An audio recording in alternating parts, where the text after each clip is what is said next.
My friend, you asked me to share the most vivid memories of my life. I am very old now, with no family, no children, and so I am free to confess everything to you. Only promise me never reveal my name. I was loved by many, as you well know, and I too have loved more than once. I was very beautiful. Now that only a shadow of that beauty remains, I can admit it without false modesty. Love was the breath of my soul, as air is the breath of the body. I would have preferred death to living without tenderness, without someone's thoughts constantly dwelling on me. Women often claim they've loved with all their heart only once in their lives, but I have loved so madly, so many times, that I believed my passion eternal. Yet it always faded on its own, like a fireplace where the wood has burned away.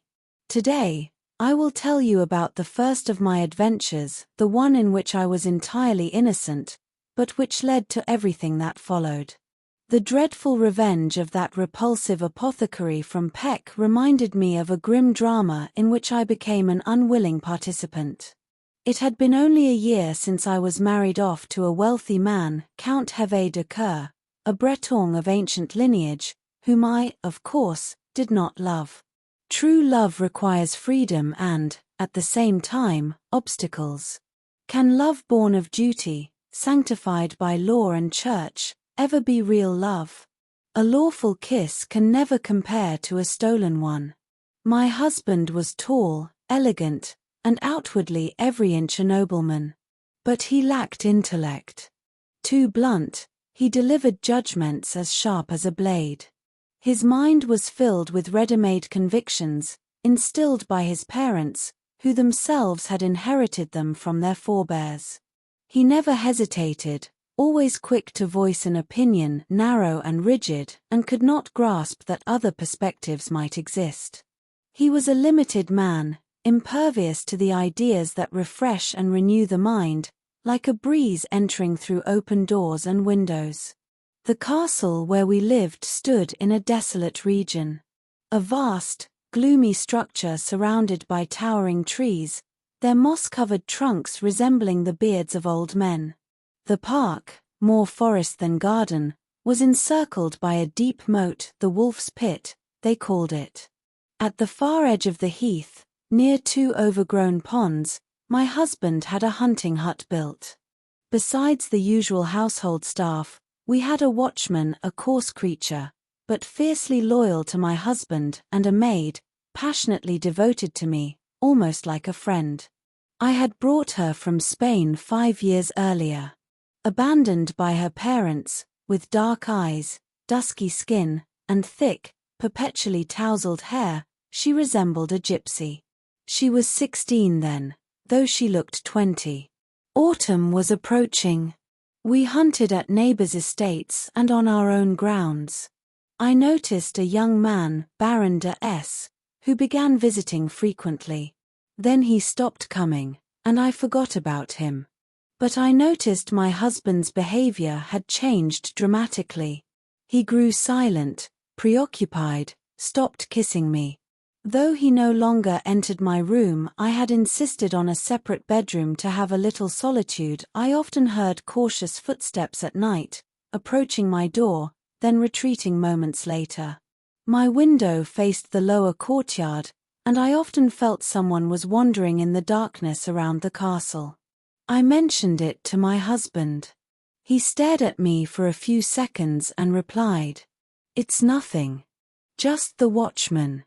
One evening, as we finished dinner, Hervé, unusually cheerful, though his cheerfulness seemed forced, asked, "Would you care to spend a few hours in the hunting hut? We might catch the fox that comes every night to feast on my hens." I was surprised, hesitant, but seeing his strange insistence, I finally said, "Of course, my dear. I must tell you, I hunted as well as any man wolves, boars, you name it. So the suggestion didn't seem entirely out of place.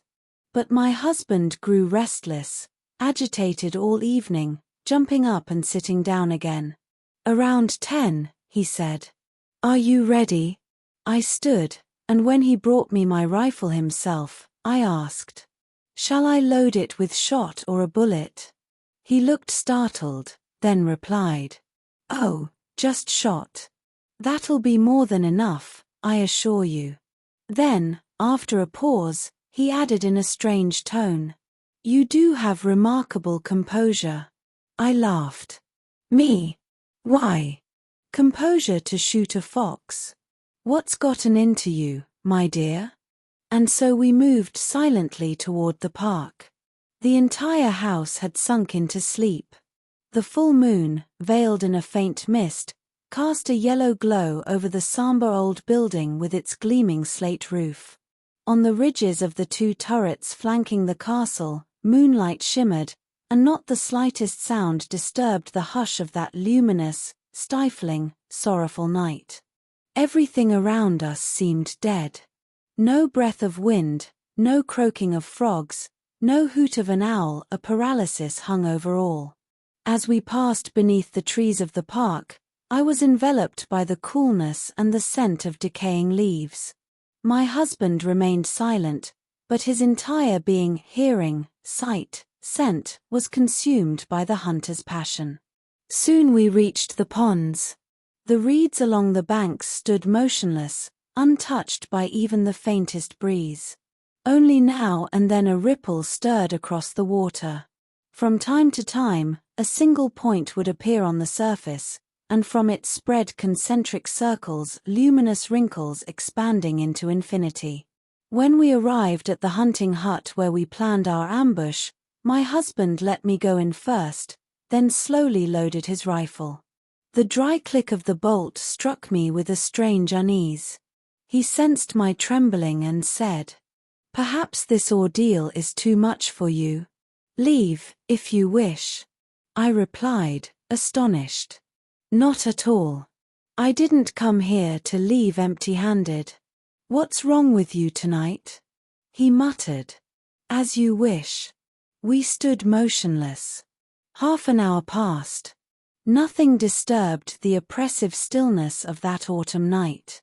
I whispered, "Are you sure the creature will appear here?" Hervé flinched, as if I had bitten him, and pressing his lips to my ear, whispered, "Quite sure." Silence enveloped us once more. I think I began to doze when suddenly my husband gripped my hand. His voice, hissing and altered, said, "Do you see him? There, beneath the trees." No matter how I strained my eyes, I saw nothing. Hervé slowly raised his rifle, staring directly into my eyes. I too readied myself to fire.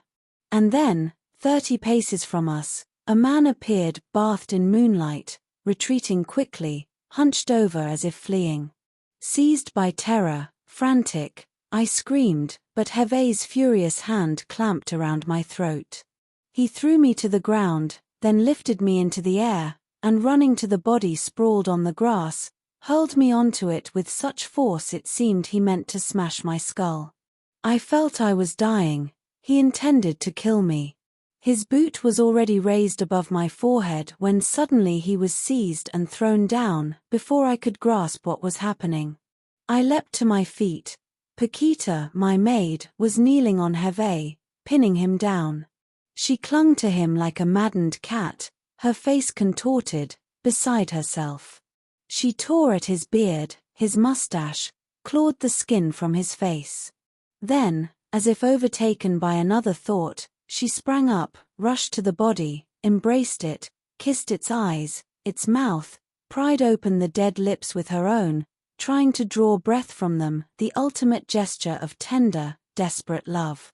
My husband rose and stared at her. He understood everything. He collapsed at my feet and cried out. And I watched the terrible kisses of a living woman showered upon the dead, listened to her sobs, saw the wild surges of hopeless love.